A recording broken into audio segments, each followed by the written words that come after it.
Hello, my friends. My name is Claire, and you stumbled upon Porch Coffee, so please stick around.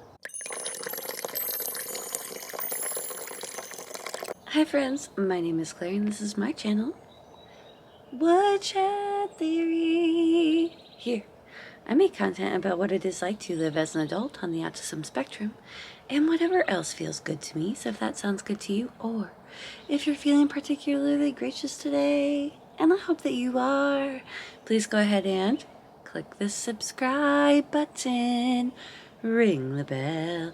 I almost forgot to mention that I put out videos a few times a week, so click the like and the share. How was your week? If you're new here, I'm a late diagnosed autistic lady who has coffee with you on Monday mornings. Why? Well, because being autistic makes it difficult to have friends, have and maintain friendships. And therefore, I come on here on Monday mornings, I have coffee with you and tell you about my week, and then you can tell me about your week in the comments. And there you have it, internet friends. Mug Club update. This week, we added 3 more people to the Mug Club. 3 more mugs. So now that is done, we're at 160. Woohoo! Celebrate! That's a lot, right? Been selling mugs, I think, for like a year-ish. So that's pretty cool. If you're interested in getting a Porch Coffee mug and you want to join the Mug Club, no pressure whatsoever.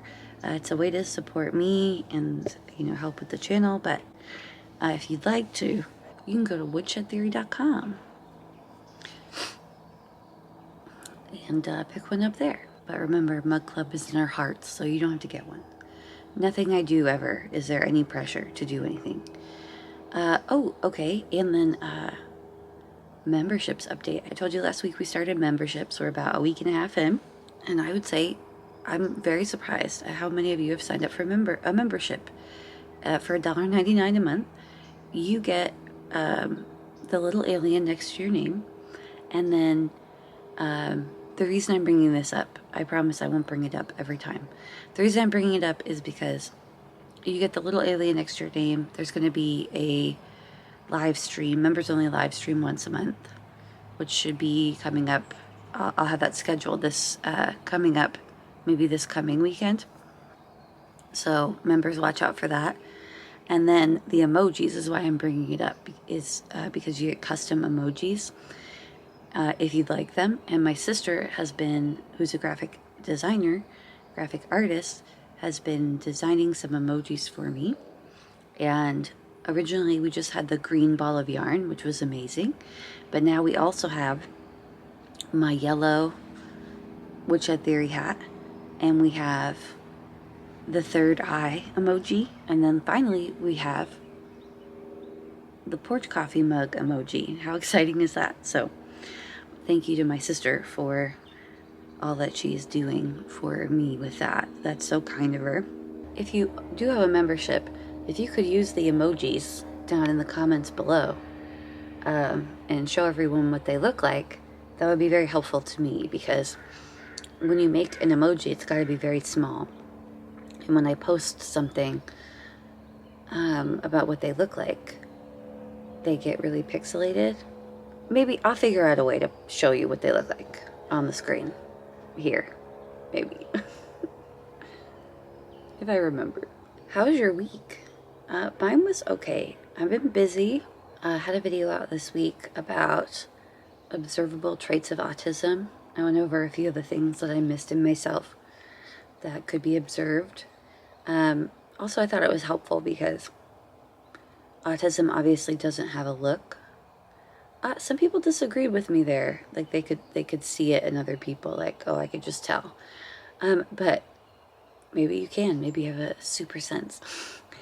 But in general, autism, you cannot tell by looking at somebody. Like if you looked at a picture, you probably would not be able to tell that somebody was autistic, right?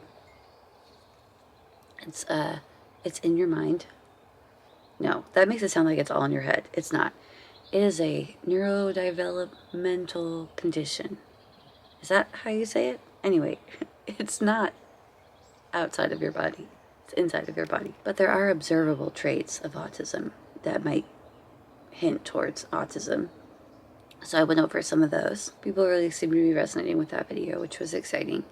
So a lot of my autism videos are doing okay, which makes me feel invigorated to do more videos.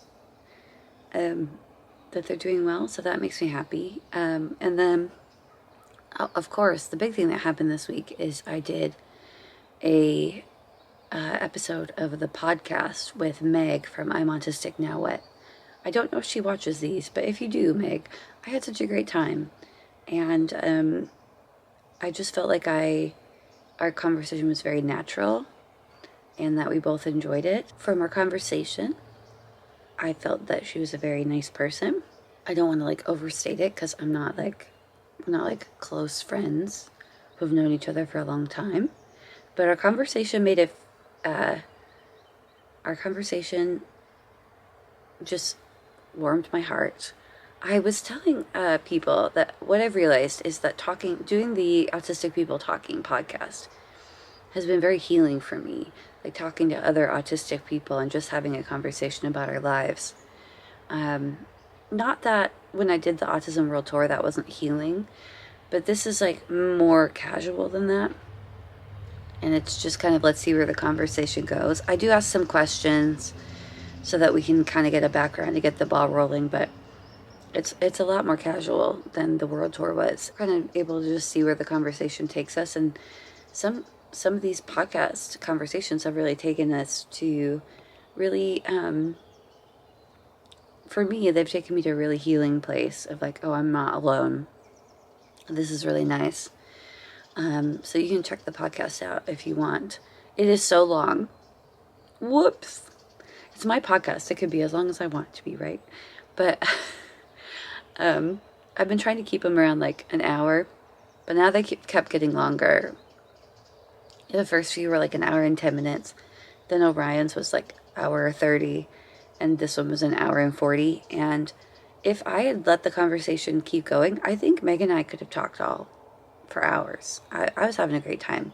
So now when I went to edit it, I was like, what was I thinking? So that's what I've been doing this week as far as the channel. And what do I have planned for next week? As far as the channel, I'm not really sure yet. I'm working on it. But when I say I'm working on it, I've just been thinking about what is next.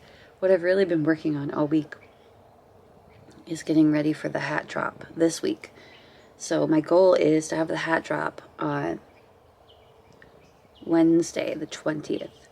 What are you talking about, Claire, if you're new here? One of the ways I help support myself is through my Etsy business. If you're new here and you really haven't noticed, which is totally fine for me, because it's like, I know it's a lot.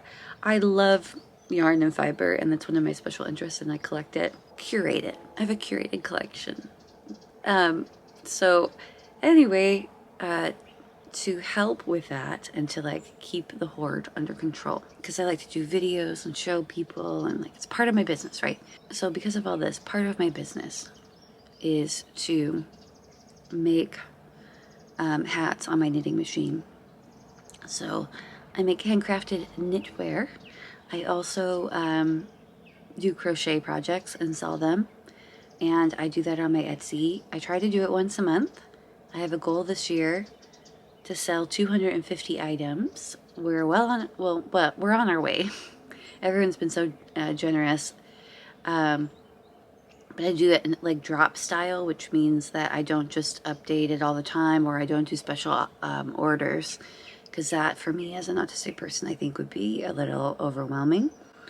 So what I'm going to do is have our next drop this Wednesday. So I want to do the drop on the 20th so that if you want, you can have your hats for your Easter baskets or for spring or whatever you like them for. But the goal is to have it out so that you can have it by the holiday at the end of the month. I know that not everyone celebrates Easter, and not everyone celebrates Easter on the same day. But this is just my goal for this month. You're going to see so many beautiful rainbow and spring colors. It is bright. There are lots of pastels. There's some glittery things. There's also some things for people who don't like that and like darker colors. But I've been working a lot, like just keep going, to have lots of options for people. Because actually, the store has been doing really well, the Etsy shop, and there's not much left in it right now. So yeah, so I should have over 30 items available. By the way, just to reiterate, I am not telling anyone any of this because I'm like, you need to go buy a hat or a scarf or whatever. I'm just telling you this to let you know what I'm doing with my week. That's what Porch Coffee's for. So yes, the preview will be out early this week, maybe Tuesday. The drop will be on Wednesday evening. There'll be more information in the community section. We will be giving away a hat. Please plan to be there if you'd like to win the hat. Usually we only have like 40 people show up to win the hat. And I will ship the hat anywhere in the world, void where prohibited, for free. All you have to do is be there to enter, and you can win. That's it. There's no strings attached. And this way, somebody has an opportunity to win the hat that's being given away. Maybe that you didn't have an opportunity to have a hat without the giveaway. So that's what I like to do. So please come to the live stream. The drop and the live stream happen at the same time, so we can all talk about the hats, and you can see them if you want to, and I'll answer questions. And then about 30 minutes in, we'll give the hat away. So be there or be hatless. Today, I'm going to try to bake bread, but I don't know if I'm actually going to do it. So here's the issue. Well, my friend gave me a starter a few weeks ago, a sourdough starter. Now, a few years ago, I took a class on how to make sourdough bread, and I was making it for a while. I don't remember any of that. Like, maybe it would come back to me if I started. So I'm going to try to make sourdough bread today. The starter is fed. You know, it's just a long process, so I'm a little nervous about that. Don't know how it's going to turn out, but I guess if I don't try, I won't know. So other than working on the hats today, because there's a lot to do, like I have to sew all the buttons and tags and pom-poms, and I washed a bunch of them yesterday. Yeah. So other than doing that kind of stuff and doing the photo shoot tomorrow, I have a busy few days ahead of me. All the postings. I'm going to try and bake sourdough bread today. I've been putting it off because I haven't had a Dutch oven, so I've been like waiting to find one at the thrift store, and I finally found one. And I was very pleased because I got it for a good deal with the coupon that I had. And it was a good deal anyway. But listen up, people. I'm gonna insert footage if I can. This thing was gross. This thing was nasty. I'm grateful to the person who donated it because they cost like $75 to $100 depending on where you buy them. This is a cuisine art one, enameled one. It's not a what's the company I'm thinking of? La Pierre. It's not one of the $300, $400 ones, so don't freak out. I would have freaked out if I found one of those. And it's not round, which I was hoping to find. It's an oval, but it'll work. It was so gross. It was so dirty. I worked some magic on it with Barkeeper's Friend. Now, other than a few chips on it now in the enamel, which is not a big deal. The inside's fine. It's just as good as new. So thank you, Barkeeper's Friends, for saving my life once again. Thank you to the person who donated this Dutch oven, who did not know how to clean it. Because even though it was gross and it took a little elbow grease to get it clean, it looks brand new, except for those chips now. And I really needed a Dutch oven to bake the bread. So now I can bake sourdough bread. Hopefully it'll work out. I've just been putting it off because it takes all day. Like, I'm going to go after this, mix it, and then there's like the first 20 minutes, and you do a mix again, and then the next 20 minutes, and again, and the next 20 minutes, and again. And then you let it rise for 5 to 10 hours. and then you do a thing, and then you let it rise again, and then you bake it. It's a lot. It's too much, actually. It's actually too much. And I wonder why it costs so much to buy sourdough bread at the store. But it's kind of worth it because it is a lot of work. But I'm hoping that if I get into like a rhythm of making it every week, then I won't have to buy it at the store anymore, because I really love sourdough bread. And that is my story about sourdough bread, how anticlimactic. When I took a class a few years ago, I was really getting into the sourdough bread thing, and it was really going well. So hopefully it can go well again, but I really honestly cannot remember anything. Hopefully it'll come back to me as I'm making it, so wish me luck. So that's kind of where my week is at. I'm going to try and make sourdough bread today. If you're hearing a purring cat, Bird is here. And then work on hats all week so that we could do the drop on Wednesday. I can't wait to show you what I've been working on, because there's some pretty amazing stuff. So tune back in for that. That's it. I hope you have a great day. Thank you for joining me for Porch Coffee. It means a lot to me. Tell me about what you're up to in the comments, and I will see you next time. Bye, guys.